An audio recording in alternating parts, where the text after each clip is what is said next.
ഞങ്ങൾക്ക് വളരെ ശുഭപ്രതീക്ഷയാണ്. തിരുവനന്തപുരം കോർപ്പറേഷൻ മാത്രമല്ല, കേരളത്തിൽ മൊത്തത്തിൽ UDF അനുകൂലമായിട്ടുള്ള ശക്തമായിട്ടുള്ള വികാരമുണ്ട്. അത് ഈ തെരഞ്ഞെടുപ്പിൽ പ്രതിഫലിക്കും. ഡിസംബർ 13-ാം തീയതി മഹാഭൂരിപക്ഷം തദ്ദേശ സ്വയംഭരണ സ്ഥാപനങ്ങളിലും UDFൻ്റെ ഭരണസമിതികൾ നിലവിൽ വരും. സെമി ഫൈനലിലെ വിജയം ഫൈനലിലെ ഞങ്ങളുടെ വിജയത്തിന് ശക്തി കൂട്ടും. അപ്പോൾ വിജയം ഞങ്ങളെ സംബന്ധിച്ച് ഉറപ്പാണ്. തിരുവനന്തപുരം നഗരത്തിൽ 55 വാർഡുകൾ മിനിമം ഞങ്ങൾ പിടിക്കും.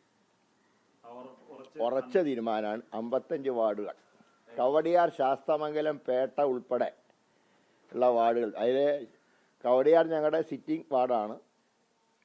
കഴിഞ്ഞ തവണ നഷ്ടപ്പെട്ടു പോയ പ്രധാനപ്പെട്ട വാർഡുകൾ. ഞാൻ ശാസ്തമംഗലം എന്ന് പറയാൻ കാരണം ശാസ്തമംഗലവും പേട്ടയും BJPയുടെയും CPMൻ്റെയും മേയർ സ്ഥാനാർത്ഥികൾ മത്സരിക്കുന്ന വാർഡുകൾ ഉൾപ്പെടെ ഇത്തവണ ഞങ്ങൾ നല്ല ഭൂരിപക്ഷത്തോടെ വിജയിക്കും.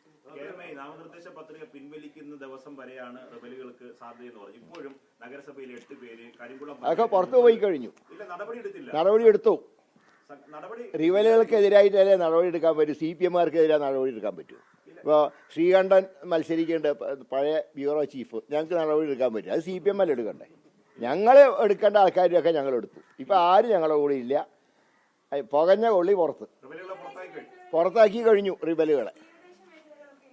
തീരദേശമാണ് ഞങ്ങളുടെ ഏറ്റവും കരുത്തുള്ള മേഖല. കാരണം അവരുടെ എന്താ പറയുക, ആ വാർഡുകൾ നിർദാക്ഷിണ്യം വെട്ടിമുറിച്ച് അവരെ പ്രയാസത്തിലാക്കി. അവർക്ക് ലഭിക്കേണ്ട ആനുകൂല്യങ്ങൾ പോലും ഇല്ലാതാക്കിയ സർക്കാരിനെതിരായിട്ടുള്ള വികാരം തീരദേശങ്ങളിൽ അതിശക്തമാണ്.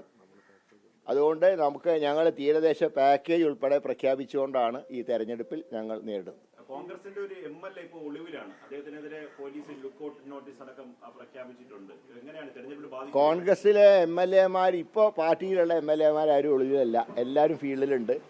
പാർട്ടിയിലില്ലാത്ത ഞങ്ങൾ മാറ്റി നിർത്തി ആരെങ്കിലും ഒളിവിൽ പോയിട്ടുണ്ടെങ്കിൽ കണ്ടുപിടിക്കേണ്ട പോലീസാണ്. അത് ഞങ്ങളുടെ ജോലിയല്ല.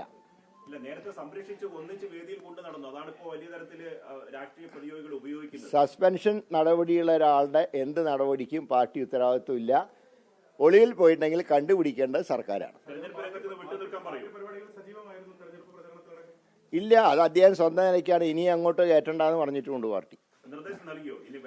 ഒരു സസ്പെൻഡ് ചെയ്ത ആൾക്കാരെ പങ്കെടുപ്പിക്കരുത് എന്ന് തന്നെയാണ് പാർട്ടി കൊടുത്തിട്ടുള്ള നിലപാട്. ആരാണെങ്കിലും നേരത്തെ തന്നെ വ്യക്തമായ നിലപാട് എടുക്കാത്തത് ഒരു തെരഞ്ഞെടുപ്പിന്റെ മൂർധന്യ ഘട്ടത്തിൽ പാർട്ടിക്ക് പ്രതിസന്ധിയായോ? ഞങ്ങൾ നേരത്തെ എടുത്തു കഴിഞ്ഞല്ലോ. ഞങ്ങൾ എന്നെ സസ്പെൻഡ് ചെയ്തു. സസ്പെൻഷൻ ഏതാണ്ട് പുറത്താക്കലിന് തുല്യമാണ്. ഇനിയിപ്പോൾ അത് എന്നും പറഞ്ഞുകൊണ്ടിരിക്കേണ്ട കാര്യമില്ല.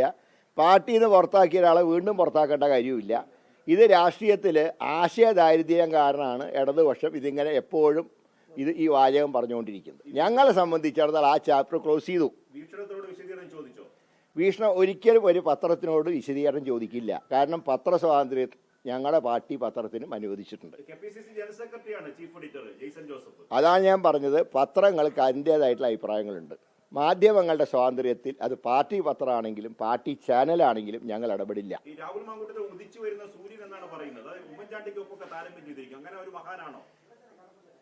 ഉദിച്ചു ചേരുന്ന താരങ്ങളൊക്കെ വേണ്ട താരങ്ങൾ ഉദിച്ചു വരും, അല്ലാത്തത് അസ്തമിക്കും.